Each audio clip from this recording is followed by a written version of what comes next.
2 years ago, I had just moved to a new house from a different neighborhood for work. I was settling in and getting used to the place, but I was still lonely and went through bouts of depression. My ex-boyfriend of 5 years had ended the relationship a while before I moved, and I wasn't having much luck going on dates. I eventually decided to focus my energy into work and fitness instead. But the loneliness lingered. The house still felt empty at times, and the silence was painful. I went through the motions numbly as the days passed by. About 2 months after I had moved in, I started noticed a stray dog pacing around my front yard from time to time. It had big, brown, sad eyes, and there was no collar around its neck. I couldn't tell you what breed it was. A reverse Google image search tells me it looks like an Indian pariah dog. I could always recognize it, as its left eye was slightly larger and darker than the right, but that gave it some unique charm. After seeing it outside my front door for 3 days straight, I put up some posters along my street inviting anyone who might have lost a dog to call me. I quickly learned that I probably shouldn't have done that, after getting a few silent calls from an unknown number that I eventually chalked up to being a prankster or some scammer. I called a local animal shelter and them pictures of the dog. A guy came over to scan the dog for a microchip but found nothing. He said it was most likely abandoned as a puppy. He could take it back to the shelter, or I could look after it for the time being.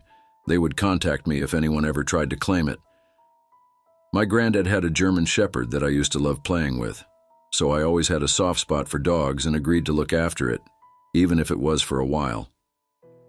The guy from the animal shelter advised that if I didn't hear back in a week, I should take it to the vet to get it checked out and microchipped, or to the shelter if I didn't want to keep it. I took care of the dog and let it roam around the living room, with free access to the backyard. I decided to name him Charlie and purchased more dog food, a labeled dog collar, some brushes to groom him with, and dog toys. The nearest vet was a 2-hour drive away. Work was busy, so I wasn't incredibly flexible for a visit, but I managed to get an appointment booked in 2 weeks' time. The first night I spent with Charlie, I realized that he might just be what I needed in my life. Late in the evening, I sat on the couch looking at him, sitting quietly in the middle of the room on my wooden floor. I began talking out loud to Charlie. It seemed stupid at first, but the way he sat quietly and listened was comforting. After a while, I got more into it and vented about my loneliness and frustrations to the point of tears. How I stayed with my cheating, gaslighting ex-boyfriend because I was too insecure to be alone, until he dumped me. All my failed dates and how I thought I would die alone and unloved. I poured my heart out to my new companion, spilling my deepest secrets until I cried myself to sleep. The next day, I again began talking to Charlie about the pain and depression I had been through, and he listened patiently once more. I discovered that spending time with my new friend was cathartic. Perhaps I needed to get it all out and be listened to for once, even if not fully understood. The third day after I had taken Charlie in, I woke up to realize that I'd overslept half an hour. I poured some food into Charlie's bowl and brushed my teeth at lightning speed, then grabbed my bag and flung the door open, ready to bolt into my car. A surprise greeted me at the front door that made me stop. There was a bouquet of red and pink roses on my front doorstep. I picked it up and looked at it, confused. There was no note attached or anything. I couldn't think of who it would be from. I obviously hadn't been on any dates recently. Being late for work, I didn't have much time to ponder, so I dropped the roses back on my doorstep and drove off. During the drive, I panicked for a second at the thought that it could have been my ex, but then realized he didn't know my new address, or even that I had moved. The mystery bugged me all day at work. When I came back home, the roses were gone, so I assumed someone had accidentally left them at the wrong address. That night, I woke to the sound of creaking. As I opened my eyes slightly, I saw something at the foot of my bed and bolted upright, adrenaline rushing through me. As the fogginess faded, my heart rate settled a little. "It's just you, Charlie," I sighed. "You scared me." Charlie continued to stare at me from the foot of my bed. After a minute, he stood up and left the room. I didn't think much of it and fell back asleep. For the next week, I continued the usual ritual of talking to Charlie before I went to bed. I would talk about my day, my plans, hopes, dreams, and other such things. I found our one-way conversations getting more positive each day. They were very therapeutic. Charlie would always stare at me with those big brown eyes and sit quietly still as I talked. On the morning of the vet appointment, for which I had taken the day off work, I noticed that my car was much cleaner than usual. Had it always been this shiny? I thought. I'd driven it to work the Friday before, but I hadn't taken notice of how clean it was then. The last time I had, I could swear there were bird droppings on the back window and some general grime that covered it all round. But it was now spotless. I pondered for a few seconds and came to the conclusion that it must have just been a brain lapse on my part. It was probably always clean. Those droppings must have washed away over time with a few rainy nights. I drove Charlie down to the vet and explained the story of how I'd found him. "He's very well behaved," she beamed, as she began examining Charlie on the table. "We see a few of these cases from time to time. People's dogs have puppies and they get sold or abandoned. It's a real shame," I sighed. "Charlie's been a star. I'm lucky to have him, really. I live alone, so, as odd as it sounds, I've been talking to him and it's helped me through some difficult moments." "That's not strange at all," replied the vet, checking his teeth. "Owning a dog can do wonders for your mental health, especially if you live alone." She suddenly stopped. I stared as she squinted and moved Charlie's head up and down, trying to get a look at something. She plucked a light out of her pocket and aimed it into Charlie's left eye. "What's wrong?" I asked. She didn't answer and kept looking at Charlie from different angles. He whimpered slightly. "Did his eye look like this when you found him?" she asked. I leaned in closer. "Yeah, I did notice his left eye was slightly darker and larger than his right." She looked at me for a second and raised her eyebrows, then back at Charlie. "I'd like to get a closer look at his eye and examine it in the next room, if that's okay." Sure," I said, confused. Without further explanation, she hastily picked Charlie up and carried him off into a different room. I sat down and waited, reading the news on my phone, expecting her to be back in a few minutes. However, when the vet didn't come back for a while, my concern began to grow. I paced around the room and tried to glance into the door she had left through a few times. Then I sat back down and watched the minutes pass by, getting more anxious. Hopefully it's nothing, I thought to myself. An easily curable eye infection, perhaps, or a defect he was born with. Hopefully it was something like that or nothing. I'd only spent a few weeks with Charlie, but he was the best friend I'd ever had. I had told him so much about me, and he was the only one that had ever really listened to me.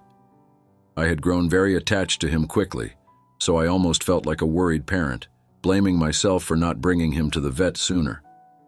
An hour and a half passed, but it felt like eternity. The vet finally came back through the door. I stood up. "Everything okay?" I asked. "Have you noticed any odd events recently?" she asked.